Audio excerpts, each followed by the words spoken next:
Sinode Gereja Kristen Sumba memberi tema perenungan ibadah saat ini, bertolaklah ke tempat yang dalam. Bertolaklah ke tempat yang dalam. Salam Bapak Ibu. Salam. Mengawali perenungan ini, kita disuguhkan dengan 4 pertanyaan refleksi. Ada 4 pertanyaan. Pertama, apakah gereja sebagai sebuah lembaga kehadirannya benar demi dan untuk kepentingan Allah, ataukah hanya untuk kepentingan manusia? Itu yang pertama. Lalu yang kedua, apakah gereja sebagai sebuah lembaga masih relevankah ada dan berziarah di bumi ini atau tidak? Dan pertanyaan yang ketiga, dapatkah gereja sebagai sebuah lembaga hadir dan mampu untuk merangkul semua orang percaya, setiap eksistensi pribadi maupun jemaat, bersama dengan keadaan-keadaan mereka, kebutuhan-kebutuhan mereka masing-masing, ataukah belum? Dan yang keempat, yang terakhir, dapatkah gereja sebagai sebuah lembaga hadir bagi semua ideologi-ideologi kehidupan modern hari ini? 4 pertanyaan ini Bapak Ibu akan mengawali sekaligus menggiring kita untuk sejenak ada dalam refleksi yang mendalam tentang perjalanan pelayanan Sinode Gereja Kristen Sumba hingga memasuki usia yang ke-77 tahun yang kita rayakan bersama dalam persekutuan hari ini.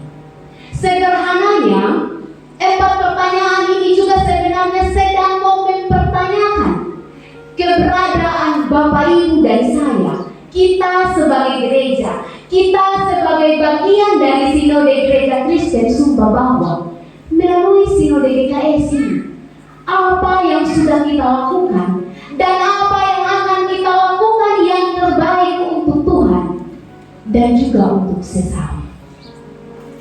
Pertanyaan-pertanyaan ini masih sangat-sangat relevan dengan kondisi dan keadaan gereja masa kini, baik itu dalam lingkup pelayanan GKS maupun dalam kehidupan bergereja pada umumnya. Mengapa tidak? GKS bahkan gereja-gereja di tengah-tengah dunia ini hampir di setiap harinya berhadapan dengan berbagai persoalan-persoalan kemanusiaan, mulai dari peperangan yang belum juga berakhir, persoalan sakit penyakit yang mewabah setiap hari, baik itu pandemi maupun endemi, persoalan musim yang tidak seperti biasanya, pertarungan ideologi, keterbatasan sumber daya alam yang pada akhirnya harus diperebutkan oleh semua orang. Tidak hanya itu, kekerasan fisik, seksual, menyerang anak-anak, laki-laki dan juga perempuan, persoalan ekonomi, krisis besar-besaran hampir dialami di berbagai negara. Hingga satu kasus yang cukup booming akhir-akhir ini di wilayah Sumba Timur khususnya, kesehatan mental yang selalu menemui jalan buntu. Kasus bunuh diri semakin merebak di berbagai tempat. Dan masih banyak persoalan sosial, ekonomi, politik, bahkan spiritualitas lainnya, baik itu yang terpampang nyata kita lihat, kita alami, maupun yang masih tertutup rapat, diungkap, dan bisa saja Bapak Ibu, itu sedang terjadi di sekitar kita.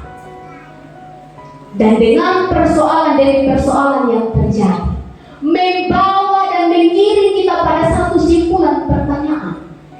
Ketika persoalan-persoalan ini terjadi, apakah gereja masih ada? Jika benar gereja masih ada, di manakah gereja saat persoalan demi persoalan ini terjadi? Dan apabila gereja sudah tidak ada, Mengapa?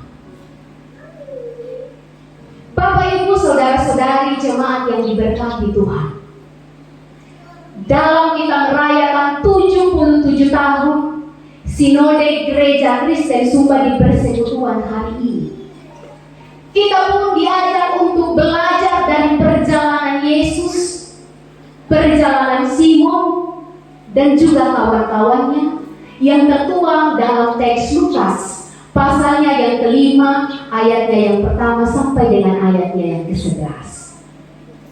Kisah ini sebenarnya berawal dari rasa keputusasaan yang dialami oleh Simon dan kawan-kawannya. Mengapa? Ternyata setelah semalaman suntuk bekerja, menebarkan jala, mengharapkan untuk mendapatkan tuaian ikan, khususnya di sepanjang pantai Danau Gennesaret, tetapi hingga fajar menyingsing, Simon dan kawan-kawan sama sekali tidak mendapatkan apapun. Kerja keras sepanjang malam, lalu tidak membuahkan hasil apa-apa. Kita bisa membayangkan bagaimana perasaan Simon dan kawan-kawannya saat itu. Kecewanya bukan main. Yesus yang hadir di sana melihat dan menyaksikan peristiwa itu, akhirnya pergi mendekati Simon, mendekati perahu Simon, dan meminta ia untuk menolak perahunya sedikit lebih jauh dari pantai. Simon melakukan seperti yang disampaikan oleh Yesus, dan ketika perahu itu sudah ditolak sedikit lebih jauh dari pantai, Yesus duduk dan menyampaikan pengajaran demi pengajaran kepada semua orang. Teks mengungkapkan setelah Yesus selesai berbicara, Yesus meminta satu hal sederhana lagi pada Simon. Apa yang Yesus katakan? Yesus bilang, Simon, bertolaklah ke tempat yang lebih dalam. Tebarkan jalamu untuk menangkap ikan.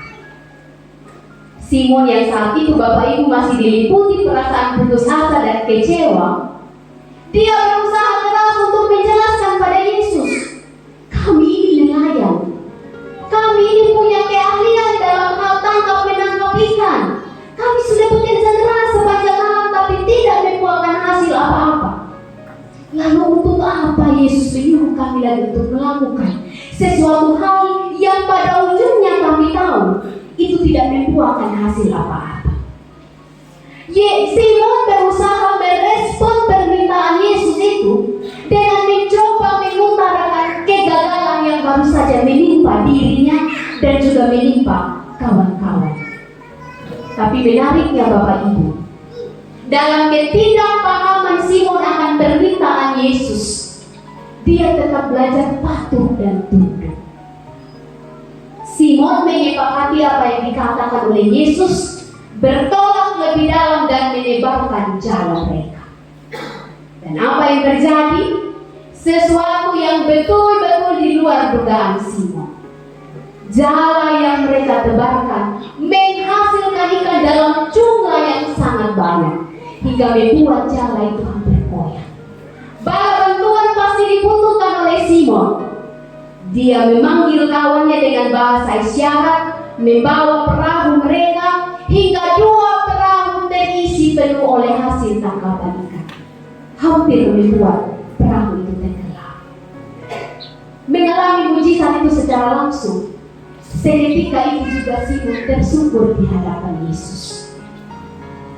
Sebagai seseorang yang berdosa, Simon merasa sangat tidak pantas ditolong oleh Tuhan. Sebagai seorang yang merasa dirinya hina,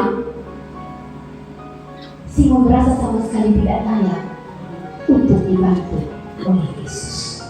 Setelahnya Yesus meminta hal yang lebih dari mereka. Apa Yesus katakan? Jangan takut. Mulai dari saat ini, engkau akan menjala manusia. Poin pentingnya di sini Bapak Ibu, Yesus meminta Simon dan kawan-kawannya menjadi penjala manusia, bukan dengan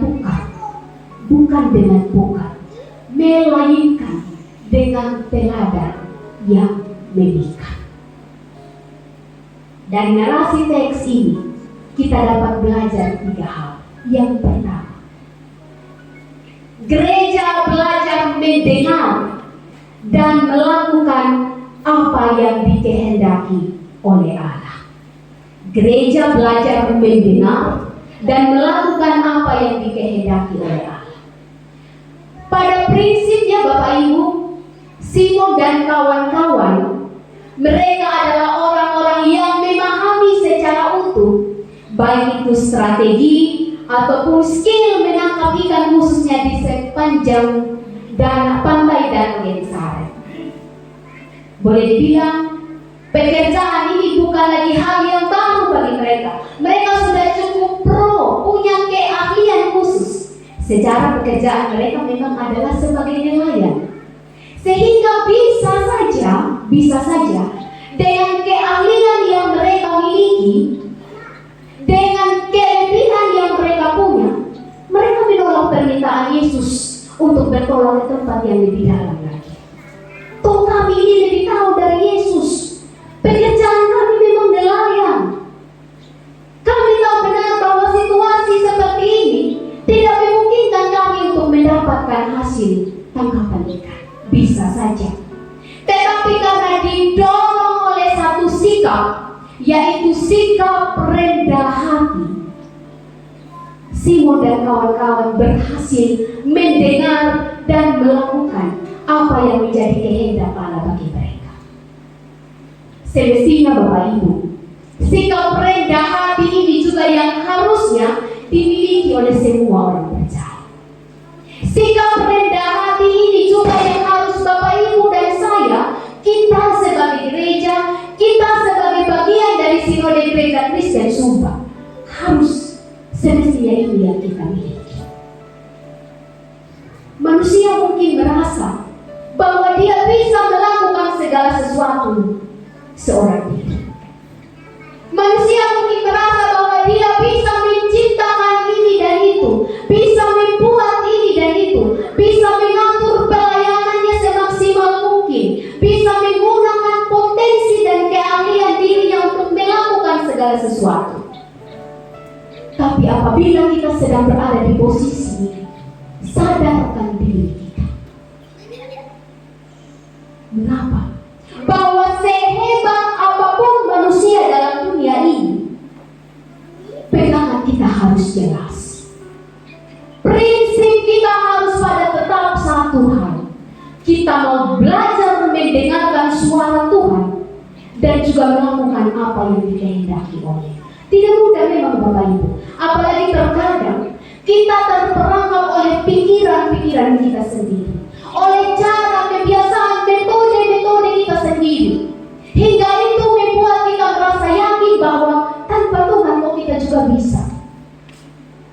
Keyakinan-keyakinan itu yang membuat kita untuk menutup diri dan sama sekali tidak mau mendengarkan suara Allah, apalagi untuk belajar.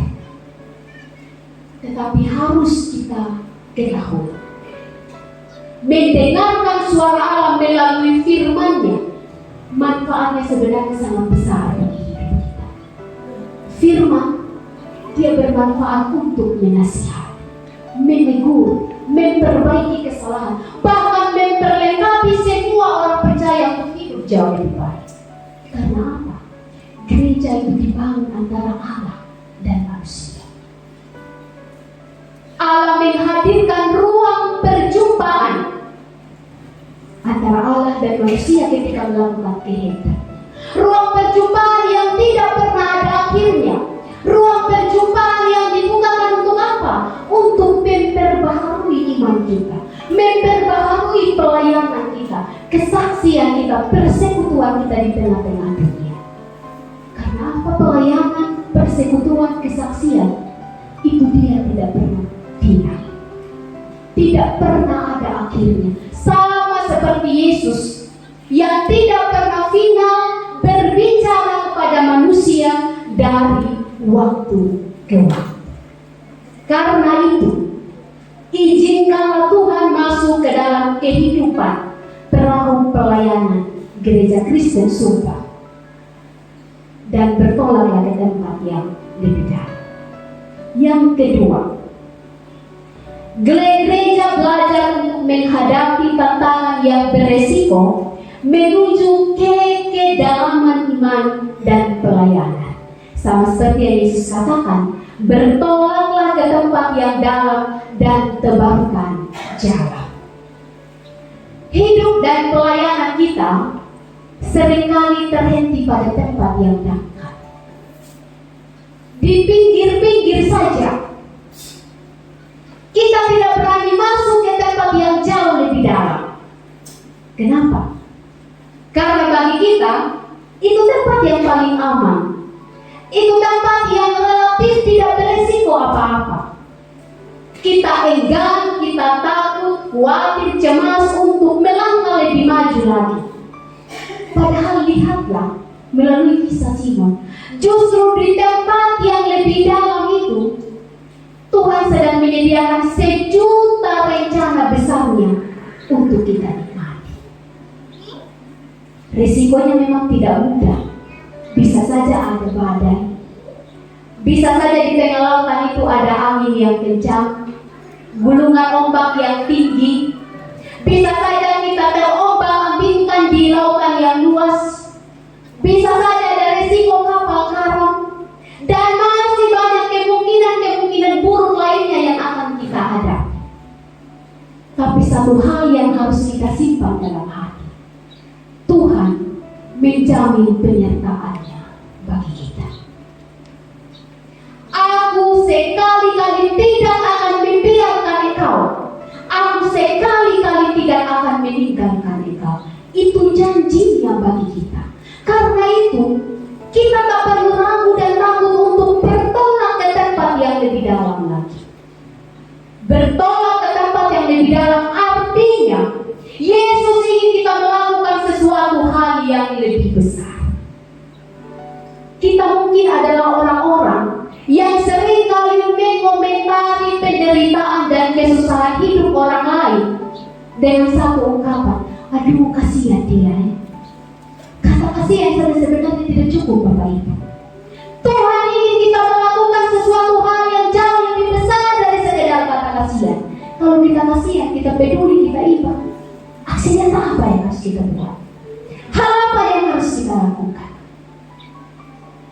Kita mungkin adalah orang-orang yang seringkali merasa puas dengan diri sendiri, berbangga hati apabila setiap lonceng gereja dibunyikan, kita tergesa-gesa datang gereja, tidak boleh lupa duduk paling depan. Begitu seterusnya hingga kegiatan-kegiatan rohani lainnya, kita pasti selalu ikut serta. Ingat, Tuhan minta kita melakukan sesuatu hal yang jauh lebih besar. Tuhan mengingini kita untuk bertolak lebih dalam lagi. Sikap hidup kita harus selaras, bahkan di tempat atau di luar ruang beribadah. Kita mendoakan orang lain, mendoakan kesusahan sesama, mengharapkan pertolongan Tuhan cukup bagi hidup mereka. Tuhan ingin kita melakukan sesuatu yang jauh lebih besar. Mungkin lanjutan dari lantunan doa yang kita naikkan itu adalah aksi kasih yang nyata. Hari ini kita ada dalam perenungan dan refleksi yang mendalam tentang 77 tahun pelayanan gereja Kristen Sunda. Dan ketika kita berdiri sampai di hari ini, kita sedang membutuhkan kreativitas. Kita sedang membutuhkan inovasi, cara-cara yang baru, ide-ide yang baru untuk memajukan pelayanan. Resiko yang akan kita temui mungkin sangatlah tidak mudah, besar. Kadang kita letih, kadang kita lelah, kadang kita harus berjumpa dengan keterbatasan dana dan daya. Kadang kita ditolak, kadang kita tidak dianggap, tidak diperhitungkan, kita disepelekan. Tapi ingatlah satu hal, berjalan bersama dengan Tuhan tidak akan pernah mendatangkan kesia-siaan.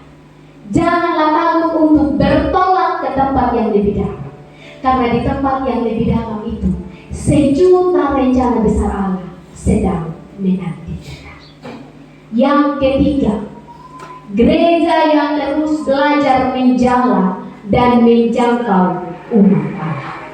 Gereja yang terus belajar menjala dan menjangkau umat Allah.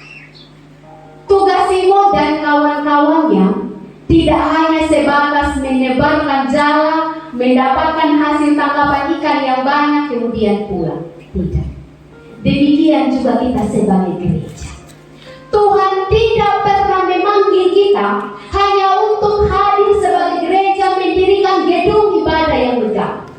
Tuhan tidak pernah memanggil kita hanya untuk membentuk lembaga, membentuk jemaat, kelas sinode serta semuanya selesai di situ. Tidak. Tetapi panggilan Tuhan untuk kita ialah agar kita mampu menjangkau semua hati yang sedang bergumul. Tuhan memanggil kita untuk menjangkau mereka yang sedang ada dalam kekalutan hidup, menjangkau mereka yang sedang meratap dan berduka, yang sedang khawatir dan bimbang, menjangkau mereka yang sedang terluka, yang sedang mengalami peperangan batin di setiap hari. Tuhan memanggil kita untuk berdiri di tengah-tengah berbagai problematika hidup yang kita hadapi hari ini. Sebab bagi Yesus, tangkapan paling berharga adalah menemukan orang-orang yang tenggelam dalam lautan dosa dan mengangkat mereka di perahu anugerah Allah. Selamat merayakan 77 tahun perjalanan Gereja Kristen Sumba, GKS Kuapadis. GKS mau kemana? Kembali pada 4 pertanyaan refleksi tadi. Kita hanya akan bisa menemukan jawabannya apabila kita berproses bersama dengan Tuhan. Bertolaklah lebih dalam, tebarkan jalamu, dan tangkaplah ikan, jadilah penjala manusia. Jayalah Sinode Gereja Kristen Sumba. Tuhan Yesus memberkati.